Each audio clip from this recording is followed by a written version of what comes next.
What you just watched is called gaze tracking data. It is what happens when researchers follow the path of human attention and document precisely where eyes go and where they do not. What you just watched happens to women in midlife hundreds of times a day. It is not their imagination. It has been measured. And until 8 weeks ago, it did not have a clinical name. Millions of women had experienced it. Nobody had named it. Today we show exactly what it is, where it comes from, and what can be done about it. In April 2025, a paper published in Frontiers in Psychology by Dr. Saltz of Cornell University and New York Presbyterian Hospital gave this experience its formal clinical name, age-related gendered diminishment, AGD, defined as a pervasive sense of invisibility experienced by women after midlife. And the paper argues, with evidence, it is one of the most widespread psychological experiences in the female population. And one I said exactly that 12 minutes ago in this room. Hello, you must be the new administrative staff. No, I am the managing director. I have been the managing director for 11 years. Oh, I apologize. I didn't realize. He talked to the registrar for 4 minutes about his treatment plan. The registrar is 29. I am the consultant physician. I have been a consultant physician for 14 years. He looked at me once when I walked in and then looked at the registrar for the rest of the conversation. I want to be precise about what I am describing. I am not talking about feeling underappreciated. I am not talking about occasional rudeness. I am talking about a systematic, documented repeating pattern of social non-recognition that operates differently for women than for men, differently after age than before it, and differently for Black women than for white women. I want to be very precise because the precision matters. Before we explain the mechanism, I want to give you 3 numbers. 3 numbers that have been sitting in peer-reviewed research for years and have never been translated into the public conversation about this. Are you ready? Number 1. Studies on meeting participation show that women over 45 are interrupted significantly more frequently than men of the same age, and their ideas are significantly less likely to be attributed to them when repeated by others. The research term for the second phenomenon is idea theft by repetition, and studies show it happens disproportionately to older women in mixed-gender professional settings. Number 2, healthcare research confirms that physicians spend measurably less time with female patients over 50 than with male patients of the same age presenting with the same symptoms. Women over 50 are more likely to have their symptoms attributed to psychological rather than physiological causes, a bias that has directly contributed to later cancer diagnoses, undiagnosed cardiovascular disease, and undertreated chronic pain. Number 3, and this is the one that has never made it to a general audience. Research on face recognition and memory shows that older women's faces receive measurably less neural processing attention than younger women's faces, or men's faces of any age. The invisibility is not metaphorical. The brain is literally allocating fewer processing resources to the brain is doing it, not just the culture. The brain has been trained to do it. Yes, the brain has been trained. And the training started so early and was so thorough that most people doing it have no idea they are doing it. That is how bias works. Not with intention, with automation. The question that sits at the center of the AGD research is this: why does this happen specifically to women, and specifically at midlife? Men age, men lose roles, men's appearance changes. But men do not describe, at anything like the same rate or intensity, the experience of becoming socially invisible. Why women? Why now? The AGD research proposes something that should make you set down whatever you are holding and sit with it. The invisibility is not accidental, it is structural. It is the outcome of a social system that has, for millennia, assigned women's value primarily on 2 axes: sexual desirability and caregiving utility. And when a woman, at midlife, is perceived to have moved off both axes simultaneously, when the culture decides she is no longer sexually relevant and her children are grown and accidental, it is structural. And her parents are gone, the social system does not know what to do with her. So it does the only thing it has been designed to do. It stops seeing her. I want to be very honest about what it felt like when I heard that explanation. Not angry, not relieved exactly. Something that was both of those things and also neither, like being handed the post-mortem report on something you watched happen to yourself in slow motion. And then the anger came, because it means the system evaluating my work. It was evaluating my categories. And when my categories changed, it stopped looking. It never looked at the work. The AGD research identifies a specific trigger that many women describe as the moment the invisibility became acute. Not a birthday, not a specific age, a role exit. The moment when the roles that gave her social legibility, mother of young children, daughter of living parents, primary realms, primary, professional contributor, partner in an active marriage, begin to simultaneously thin or end. My mother died when I was 51. The same year the restructure happened. The same year my youngest went to university. I went from being needed 4 directions simultaneously to being, I want to find the right word, available. I was suddenly, deeply, alarmingly available. And nobody called. The research calls this the role exit crisis, and it is distinct from grief or loss in a critical way. The grief of losing a parent is recognized. There are rituals, there are condolences, there is a social script.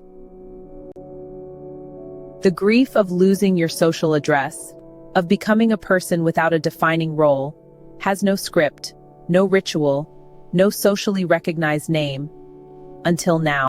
I want to talk about something the general conversation about midlife invisibility almost always omits. And that omission is itself a form of the same problem. When we talk about the invisible woman, we are often talking about a white, middle-class, heterosexual woman who has recently lost the advantages she previously held. There are women in this room who are never fully visible to begin with, and when midlife arrives, they experience 2 or 3 or 4 invisibility axes. Simultaneously, I was never the most visible person in the room. I was the most prepared person in the room, the most published person in the room, the one who stayed the longest and worked at the arista and I was strong required to be in a way that my white male colleagues were not. And then at 50, the specific burden of ability arrived on top of all of that. And I want to name it precisely. That is not one weight. That is several weights. And the women carrying them are not less strong. I want to talk about the healthcare dimension of this, because I am a physician and I have watched it from both sides of the consultation room. And I need to say clearly, the medical invisibility of older women is not a minor inconvenience. It is a clinical emergency. Women over 50 are more likely to have symptoms than verbal and dismissed as psychological, more likely to be undertreated for pain because of a persistent document assumption that then women's pain reports are less reliable than men's. Heart attacks in women are misdiagnosed at significantly higher rates than in men, because the research base for cardiac symptoms was built almost entirely on male subjects. The invisibility of older women in medicine has killed people. I have sat in my own GP's office and had my own symptoms discussed in a way I would consider inadequate. I know exactly what is happening. I know the bias by name, and I still could not stop from happening to me. That is how deep the mechanism runs. The AGD research is specific about what the therapeutic response to midlife invisibility is not. It is not appearance work. It is not trying to remain visible through the mechanisms that previously provided visibility, sexual desirability, the performance of youth, the maintenance of the roles that have exited.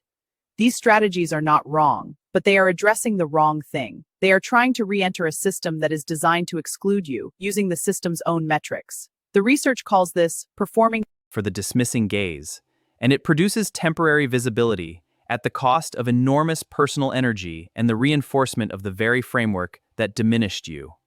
And therapeutic intervention identified in the AGD research is called the construction of a generative identity. And I want to explain this precisely because it is frequently misunderstood. A generative identity is not a new role. It is not filling the empty spaces left by the exited roles with more service, more caregiving, more performance for others' benefit. It is the construction of an identity, audience that you have chosen. The distinction is critical. Generativity chosen is power. Generativity assigned is the same trap with a different door. I colored my hair for 18 months after the restructure. Every 6 weeks, same color I had at 38. I lost a stone. I bought different clothes. And the meetings were no different. Because the issue was never my appearance. The issue was a system that had decided I was no longer the age 18 months it was interested in. And no amount of 6 weekly root touch-ups changes a system. I did look good, though. Genuinely. Can I tell you what the generative identity looked like for me? I retired from the institution that had spent 20 years simultaneously exploiting my expertise and refusing to fully see me. And on the day I retired, I started a free Saturday lecture series in the public library in my neighborhood. No institution, no metrics, no committee deciding whether my work was important. Just me and the knowledge I have and the people who want it. I see the faces of the people who come. They see me. That exchange, I cannot describe what it is worth after decades of the alternative. Tool 1. Name what is happening to you precisely. Not I've been feeling a bit low. Not I suppose I'm getting older. The name is age-related gendered diminishment. It is a documented... Invisibility is a clinically recognized psychological experience driven by ageist sexism in social, professional, and healthcare systems. When you have the name, it's a powerful tool for recognition and change. You can't have the correct diagnosis. And you cannot treat the right condition until you stop treating the wrong one. Tool 2. Audit your environment for the places where you are genuinely seen and invest there first. The professional room that stops seeing you is not the only room. It may not even be the most important room. Where is the community, the project, the relationship where the gaze threads reach you? Go there more, not as retreat, as strategy. Build your visibility in the spaces that can see you while you do the slower work of changing the spaces that cannot. Tool 3. In medical settings specifically, come prepared. Bring written documentation of your symptoms, dates, severities, patterns. Bring a list of specific questions. Tool 4. Always ask for the reasoning behind any decision, not just the decision itself. If a diagnosis of psychological cause is offered for physical symptoms, ask what physical investigations have been done, have been excluded before that conclusion was reached. You are entitled to ask. You are entitled to a complete answer. The research on healthcare invisibility is clear. The patients who are most likely to receive adequate care are the patients who have made their invisible knowledge visible on paper. Then make yours visible. Tool 4. Find one person that is enough, who sees you and says so. Not who praises your output, not who confirms your credentials, who sees you. Why? I notice what you bring. I notice when you're not here. I see the room differently because you're in it. That kind of seeing from one person, one genuine one, does something cannot, and then be that person for someone else. Because the research is very clear, giving genuine visibility is as reparative as receiving it. I want to leave you with the finding that the AGD research buries in its final paragraph, the finding that the academic language nearly obscures, but that I want to say plainly. The paper ends with a call for research, for clinical recognition, for therapeutic frameworks. All of that is necessary. But there is one line I want to draw out and hold up in the light. Ready? The paper notes that the construction of a generative identity in post-midlife women is associated not just with the reduction of AGD symptoms, but with what the research calls expanded psychological functioning beyond pre-midlife baseline.